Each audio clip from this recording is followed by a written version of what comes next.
Hello, this is your friend Haley Crusher Kane, and today I have a very special podcast episode for you.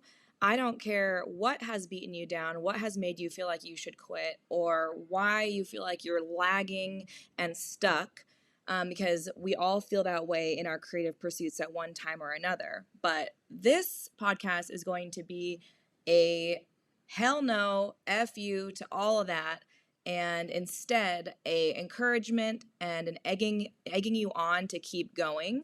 So I'm going to talk about 5 reasons you should not give up, 5 reasons why you should keep going in your creative pursuit, regardless of what fresh hell the world has brought to your doorstep today. And let me just tell you, there have been a few times, maybe 3 times, that I've considered quitting music, or not considered it, okay, but I've like toyed with that idea of, oh my gosh, should I keep going, or this is too hard, or I want to give into this idea that I should be at XYZ point already, and why am I not here, where am I not there, blah blah blah, creating all these, goalposts and things in my mind. And I'm really grateful that I didn't quit, and every time I was brought to that point, that I had people around me that were like, hell no, you're not quitting. So if I can be that for you, I would be so grateful. Disregard the garbage truck outside the window. Very, very noisy here in Detroit, but we're going to keep going anyways, because that's what this podcast is about. Okay, so I think the first reason why you should keep going in your creative pursuits is because although there are millions and billions of people in the world, and in the multiverse, and the many worlds that are in space and time and space at this very moment, there's only one you. There's only one of your POV. There's only one person in the entire world that has your heart, your mind, your combination of skills, your damage, your journey. There's just one. There's just one. And I think this is something we lose sight of at times. And I have encouraged people. It's like one of my main go-tos when I want to encourage somebody is I just say, there's only one of you. There's only one. So you gotta know that that's an incredible gift that you're denying the world if you're like, ugh, it's already been done before, why should I even try? Okay, let me close this window. Jeez, garbage truck.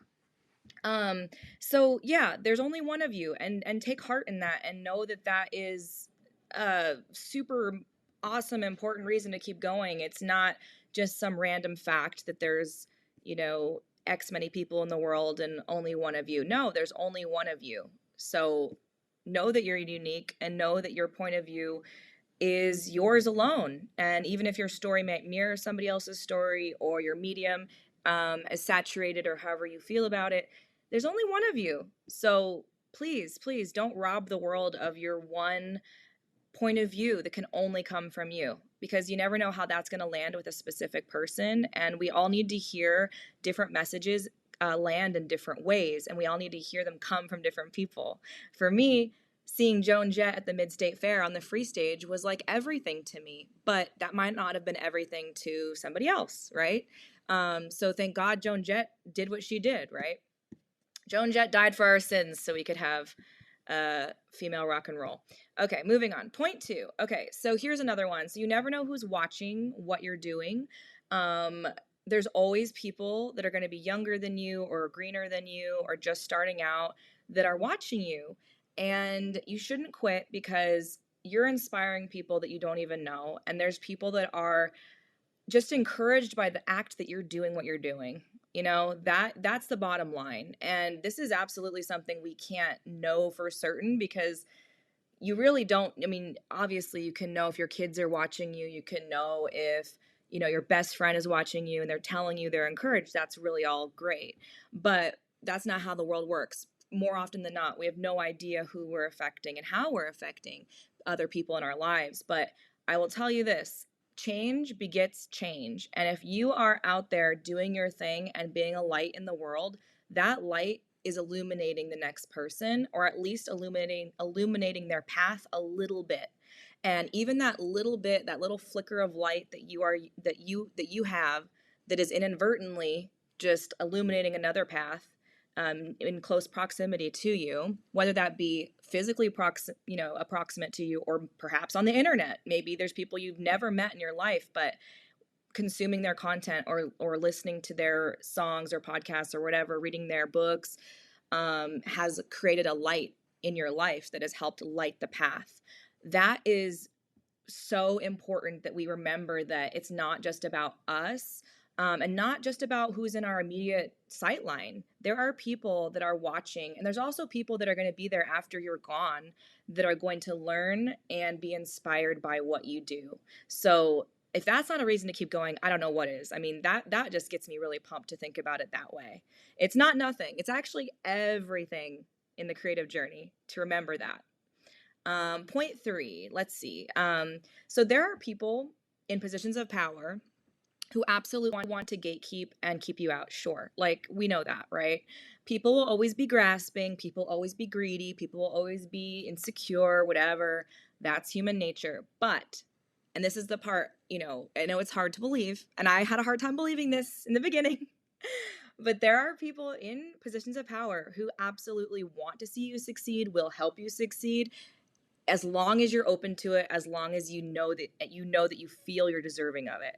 And what I mean by that is, you can't just go around with your fingers in your ears and your eyes closed and going na na na na na na na na na, and just kind of walking through life and not being open to the idea of this help out there. It's not like some magical fairy dust is going to be sprinkled on you and the whole world's going to open up. It's not like that either.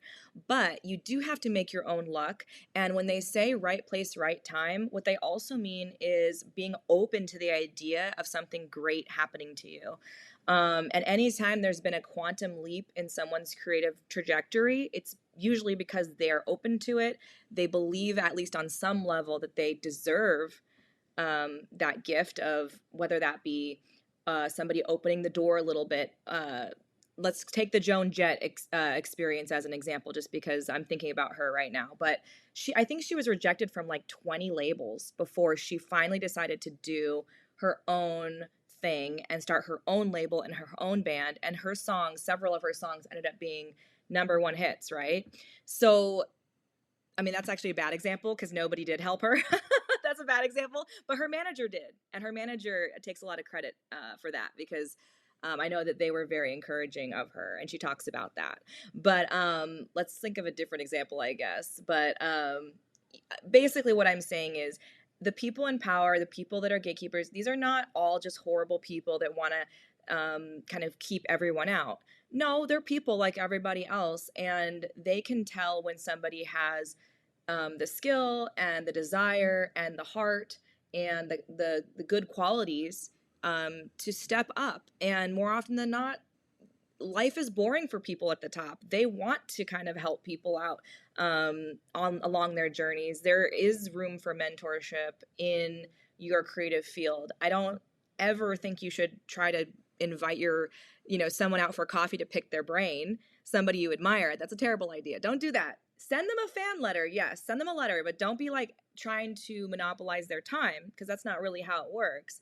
But just be open to the idea that there are people out there that will help you, as long as you are taking, your half of this fight, this journey, this creative hero's journey that you're on, halfway. And staying open to these possibilities, and kind of knowing around you, like, who are the people that might be able to help you. I always talk about how when we were getting on Kitten Robot Records, the first step of that wasn't just going out and like emailing them. I mean, I had sent out packets to many different labels. I had knocked on doors and sent emails, cold emails, warm emails, hot emails, reheated emails. The first step was actually getting clear about what I wanted. And I knew what I wanted was a great producer and a really like inclusive, supportive team that cared about the music and wanted to see it elevated. So I knew what I wanted going into it, and that kind of helped me to really have my eyes open for when, I found Kitten Robot, and, working with Paul Rossler, who's a great producer with Kitten Robot, and Josie in general, Josie Cotton in general, it was exactly what I was looking for. But I knew what I wanted, and therefore I could see when there were opportunities in front of me.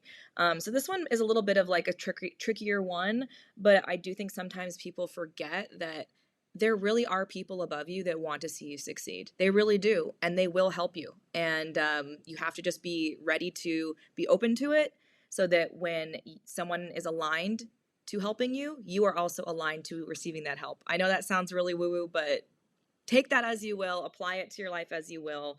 Um, I think I journaled about it. I wrote it in my diary, like what I wanted.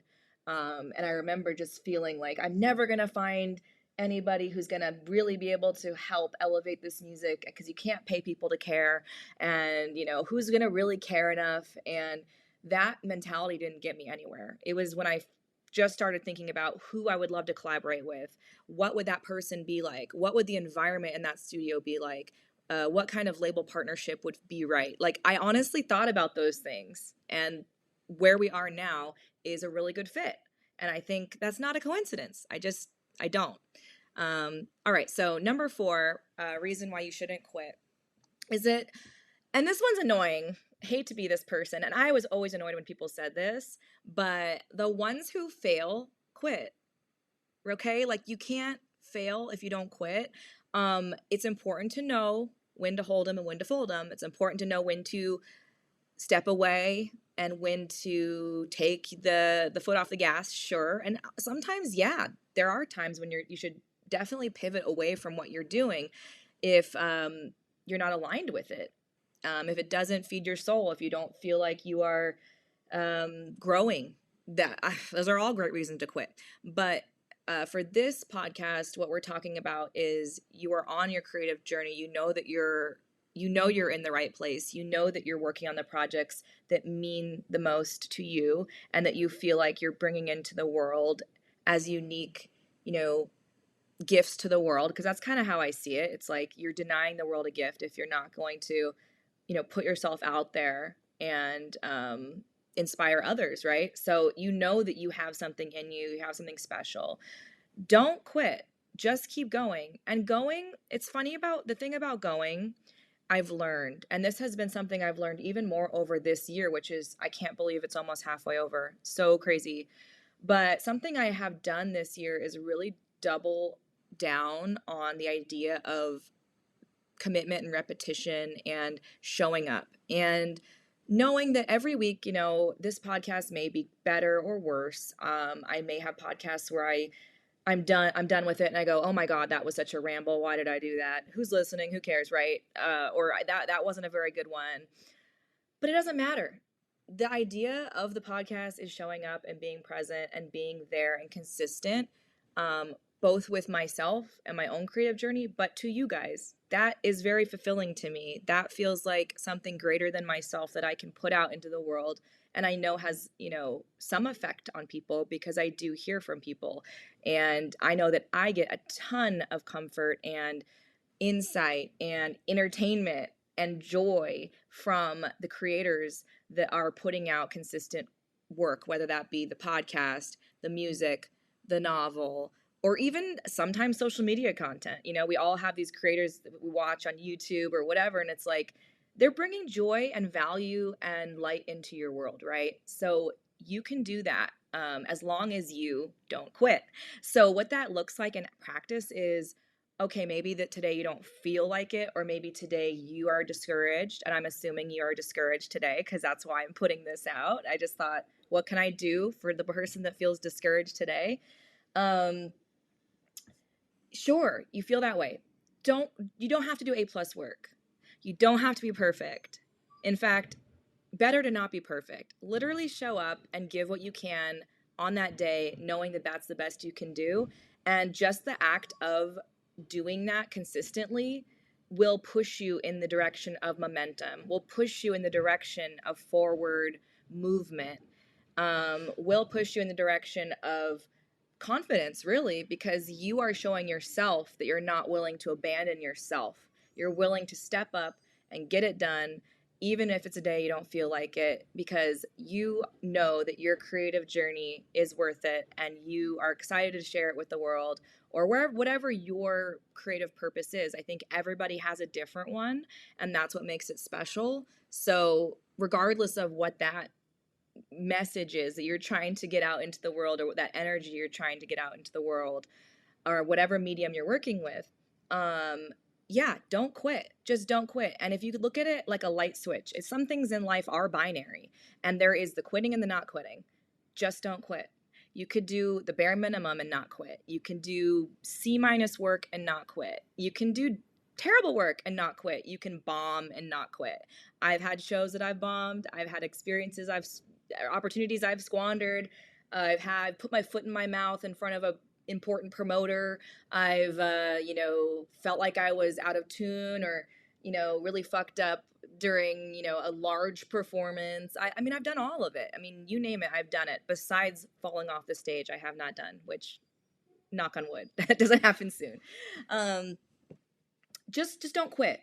And I know that sounds really trite, but please, please remember when you want to quit, that all you have to do is show up, and give of yourself whatever you have to give. And that could literally be 1%, which is like what my cell phone is on all the time, because I'm severely type B. So my cell phone is always 10% or lower.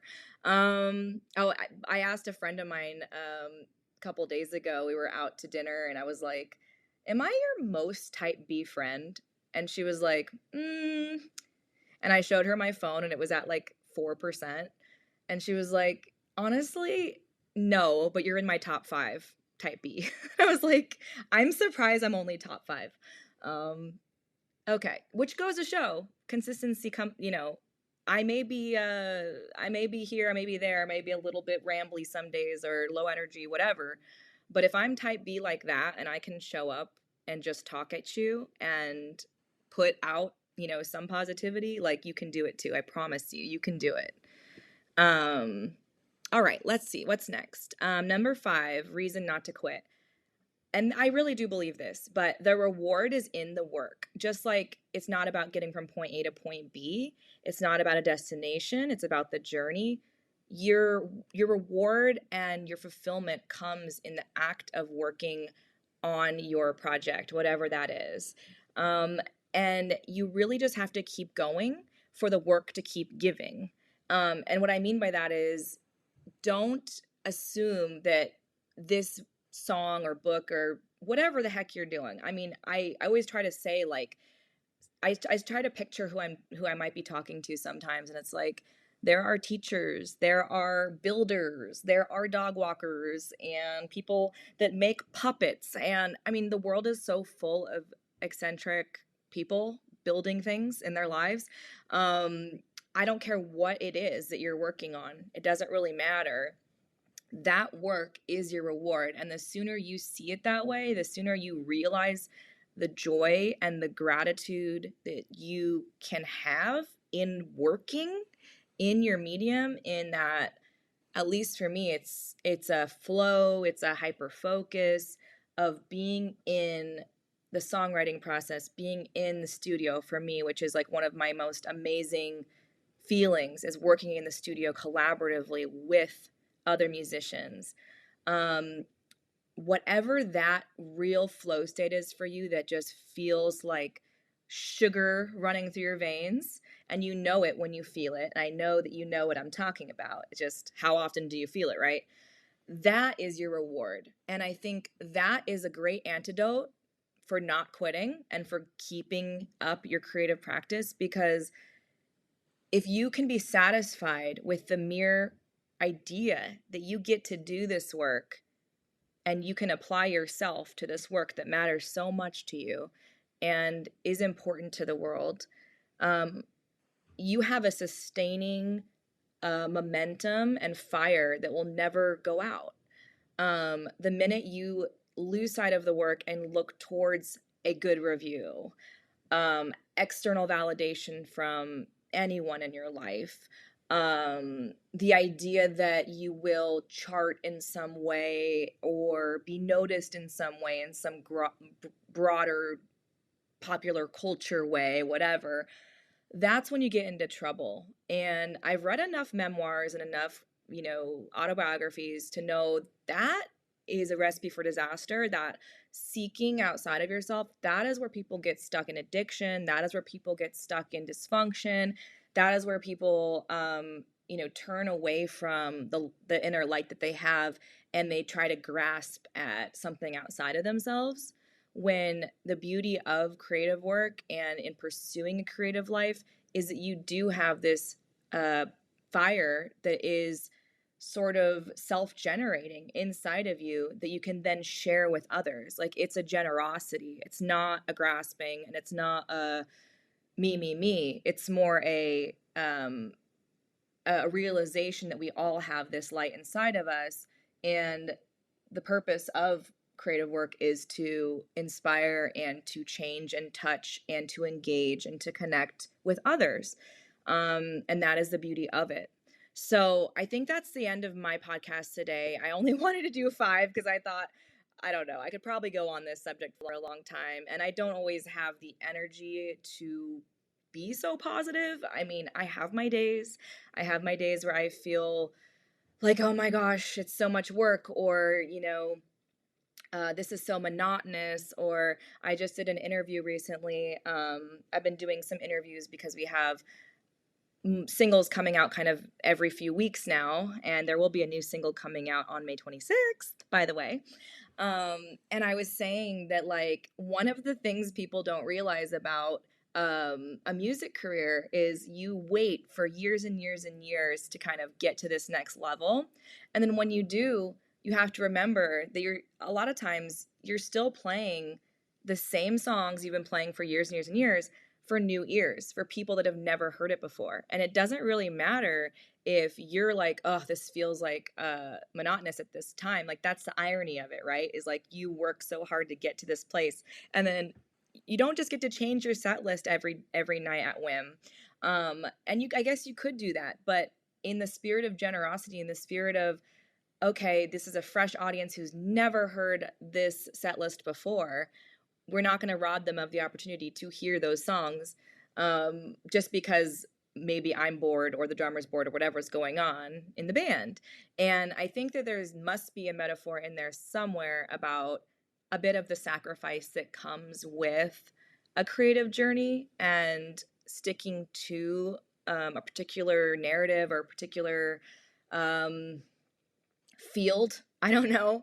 I always hear about creatives that are like, maybe they're a chef, but they've always wanted to be a rock star, or they're a rock star, but they always wanted to be an author, or they're an author, but they always wanted to be a painter. And it's like, you can really idealize the grass on the other side and think, well, that would be refreshing. But that's why there's side quests and side projects and side hustles and all those things. And you, at any time, at any given time, you can juggle multiple, creative projects at once, and that's beautiful as well.